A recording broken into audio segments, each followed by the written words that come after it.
या निवडणुका ओरिसामध्ये 14 आणि 19ला लोकसभेला भाजपला जास्त मतं पडली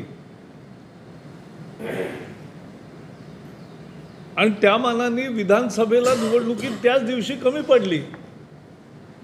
म्हणजे आमचे 7 खासदार निवडून आले, त्यावेळेला 7च आमदार निवडून आले। हे घडतं ना।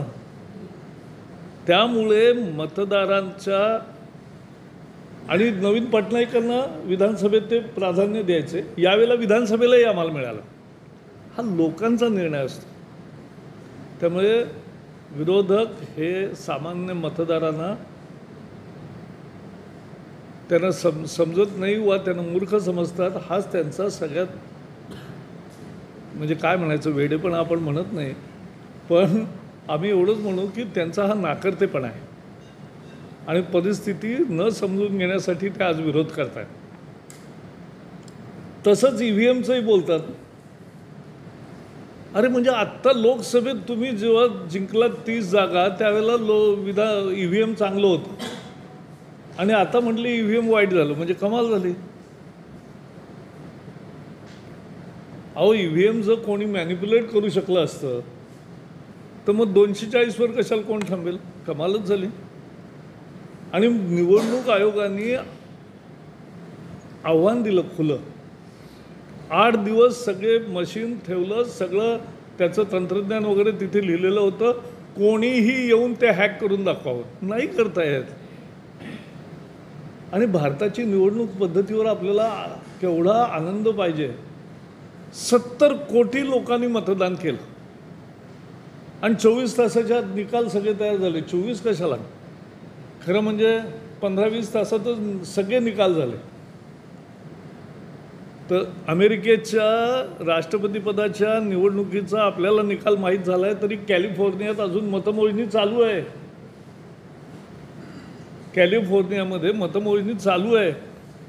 तर इलॉन मस्क म्हणाले की भारताकडून शिका, 70 कोटी मतं ते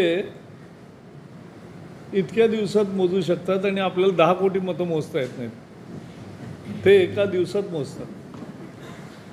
तेव्हा आपल्या न्यायव्यवस्थेत सारखंच निवडणूक व्यवस्थेवरही आपला हे विश्वास पाहिजे आणि आपण हारलो त्याचं आत्मपरीक्षण करा। का हारलात, काय चुका केल्यात?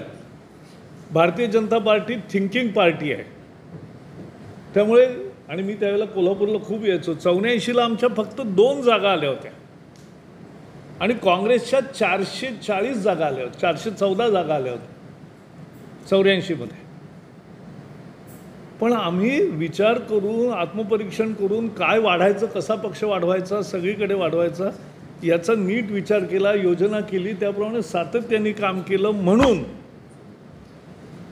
आता आम्ही तिसऱ्यांदा सत्तेवर आहोत आणि आम्ही म्हणजे आता हे 15 वर्ष आणि 6 वर्ष अटलजींची अशी 21 वर्ष देशाला एक चांगलं सुशासन देतोय। 15 वर्ष अजून पूर्ण व्हायचे, 15 वर्षासाठी निवडून आलोय 5। तर त्यामुळे हा पराभवापासून काहीही शिकण्याची विरोधकांची तयारी नाही आणि अकांड तांडव म्हणतात तसं ते चालू आहे। मग कधी ईव्हीएमवर, कधी एक देश एक निवडणुकीवर। मला सांगायचं आहे ते एवढंच आहे, या 2 विषयावर कुठल्याही प्रश्नाचं स्वागत आहे।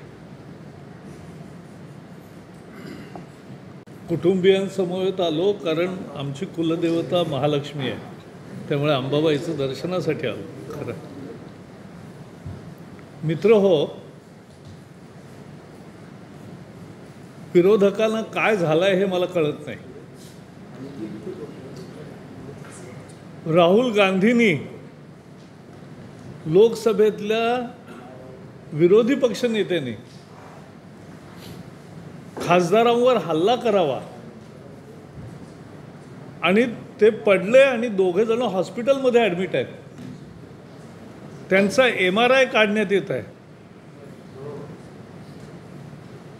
आणि सगळ्यात वाईट म्हणजे सगळ्या पत्रकारांनी जेव्हा विचारलं की तुम्ही धक्काबुक्की केली, बोले धक्का मुक्की से कुछ नहीं होता, किसी को कुछ नहीं होता. म्हणजे धक्काबुक्की केली हे मान्य केलं. आता खोटं काहीतरी नवी सबब काढून एक फेक नॅरेटिव्ह करण्यासाठी आता एक प्रेस कॉन्फरन्स करतील किंवा करणार आहेत आता. पण ही अत्यंत निषेधाची गोष्ट आहे. लोकशाहीचा हा घोर अपमान आहे. आणि तुमच्याकडे ताकद आहे म्हणजे शारीरिक ताकदीचा वापर करायला लागले. हा काय आखाडा आहे का? अहो आखाड्यात सुद्धा किती नियम असतात. म्हणजे कोल्हापूर आंधळकर असोत मारुती माने असोत किती कसे वागले. कुस्तीलाही नियम असतात, आखाड्याला नियम असतात. पण यांच्या काँग्रेसच्या आखाड्याला काही नियम नाही. त्यांना पराभव इतका झोंबलेला आहे 2024चा. कारण कितीही बोलले आणि सुरुवातीला असं दाखवलं जणू त्यांचा विजय झाला, तरी पंतप्रधान मोदीच झालेत आणि हे तिसऱ्यांदा झालेत. आणि लोकांनी काँग्रेसला 15 वर्ष नाकारला आहे आणि आता त्यांचे सहकारी पक्षही नाकारत आहेत. EVMच्या मुद्द्यावर, बाकी सगळ्या मुद्द्यांवर त्यांचे इंडी अलायन्समधले लोक आता बाजूला झालेत. त्यामुळे काँग्रेस हताश आहे, निराश आहे. त्यांना लक्षात येत आहे की भविष्य काही नाही आणि असे वागले तर मुळीच नाही. म्हणजे हा अतिशय रागाचा मुद्दा आहे. आणि मला कोणीतरी प्रतिक्रिया विचारली तर गुंड म्हटलं गुंड काय करू शकतात? जो तो आपल्या लेव्हलनीच खेळतो ना, आपल्या लेव्हलनीच बोलतो. त्यामुळे त्यांचं वागणं तसं आहे. आणि ते म्हणाले की धक्काबुक्कीने काही होत नाही, म्हणजे कोणी मरत नाही असं त्यांचं म्हणणं आहे. म्हणजे असं कुठे राजकारणात झालेलं आजपर्यंत कोणी देशात पाहिलं नाही. संसदेच्या प्रांगणात माझ्या मनात एक दुसरा विषय आहे, तेवढा सांगतो. मग या 2 विषयांवरचे मी प्रश्न घेईन. एक देश एक निवडणूक याला विरोध करणारे लोक हे सामान्य मतदारांना मूर्ख समजतात किंवा त्यांच्या शहाणपणावर त्यांचा मुळीच विश्वास नाही, असा याचा अर्थ होतो. कसा ते मी समजून सांगतो. मतदार हे स्वतःच्या मनाने मत देतात, कुणाच्या सांगण्याने, कुठल्या प्रचाराने मत देत नाहीत. आता मी 50 वर्ष राजकारणात आहे. 71च्या निवडणुकीपासून मी निवडणुकीत काम केलं आणि 12 राज्यांमध्ये निवडणुकीत काम केलं आहे. तर माझा अनुभव हा आहे की मतदार हा स्वतःचं त्याचं एक परसेप्शन असतं आणि कशावर मत द्यायचं हे तो ठरवतो आणि त्याप्रमाणे मत देतो. तुम्हाला आवडो न आवडो, तुमचा जय होईल पराजय होईल, पण मतदार त्याचा विचार करून मत देतो. माझा त्याच्या सामान्य माणसाच्या, सामान्य मतदारांच्या बुद्धीवर माझा विश्वास आहे, पण या विरोधकांचा नाही. आणि आपल्याकडचं उदाहरण आहे 99 साली, तुमच्यापैकी अनेक जण त्यावेळेला पत्रकार नसतीलही, 99 साली महाराष्ट्रामध्ये लोकसभा आणि विधानसभेच्या एकदम निवडणुका झाल्या एकाच दिवशी. खरं म्हणजे आम्ही 95 साली मार्चमध्ये निवडून आलो होतो, भाजप शिवसेना युती. 2000 मार्चला निवडणूक होती आणि अटलजींचा एका मताने पराभव झाला होता म्हणून पोटनिवडणूक झाली. म्हणजे 99ची निवडणूक त्यामुळे झाली. आणि कारगिलही झालं होतं. त्यामुळे अटलजी हे अत्युच्च लोकप्रियतेच्या ह्याच्यावर होते आणि म्हणून महाराष्ट्रातल्या नेत्यांनाही वाटलं की आपणही त्यांच्याचबरोबर निवडणूक घेऊ म्हणजे आपल्याला फायदा होईल. मग निवडणुका दोन्ही एका दिवशी झाल्या आणि रिझल्ट काय लागला?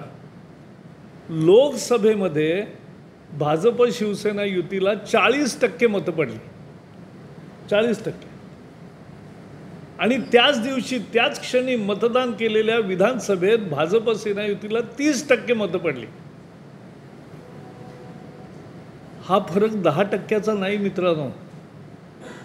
40% ज्या मतदारांनी आम्हाला मतं दिली लोकसभेत, त्यापैकी 25% लोकांनी आपलं मत बदललं आणि विधानसभेला दुसऱ्याला मत दिलं. हा त्याचा अर्थ आहे. तर एकाच दिवशी मतदान झाली आहे ना. भीती काय आहे? मोदी आहेत.